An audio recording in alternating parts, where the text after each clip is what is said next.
திருச்சி மாவட்டத்திலும் கடந்த 2 நாட்களாக வெயிலின் தாக்கம் அதிகம் உள்ளதாக கூறுகிறார் எமது செய்தியாளர் விஜயகோபால். அவர் தரும் தகவலை பார்ப்போம். மலைக்கோட்டை மாநகரம் என்று அழைக்கப்படும் திருச்சி மாநகரம் தற்பொழுது வெயில் கோட்டை என்று சொல்லும் அளவிற்கு கடந்த ஒரு வாரமாகவே வெயிலின் அளவு என்பது கடுமையாக உயர்ந்த வண்ணம் இருக்கிறது. கடந்த ஒரு வாரமாக 100 டிகிரிக்கு குறையாமல் வெயில் அடித்த நிலையில் கடந்த 2 நாட்களுக்கு முன்பு 106 டிகிரி வெயில் என்பது அதிகபட்சமாக பதிவாகி இருக்கிறது.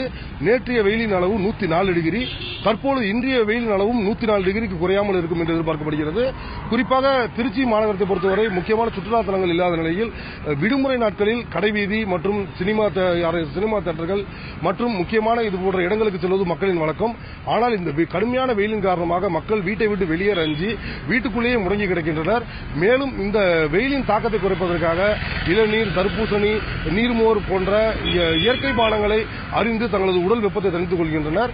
விவசாயத்தை பொறுத்தவரை இது காவிரி டெல்டா பகுதி என்பதால் விவசாயம் மிக முக்கியமான ஒன்றாக கருதப்படுகிறது.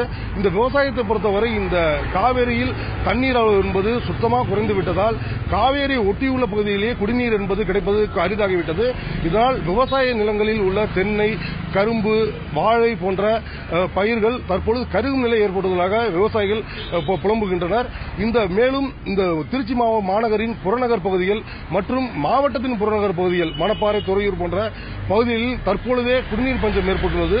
இன்னும் முக்கியமாக இந்த அக்னி நட்சத்திரம் எனப்படும் வெயில் காலத்தில் இந்த குடிநீர் பஞ்சம் என்பது மேலும் அதிகரிக்கும் என்று மக்கள் அச்சப்பட்டுக் கொண்டிருக்கின்றனர்.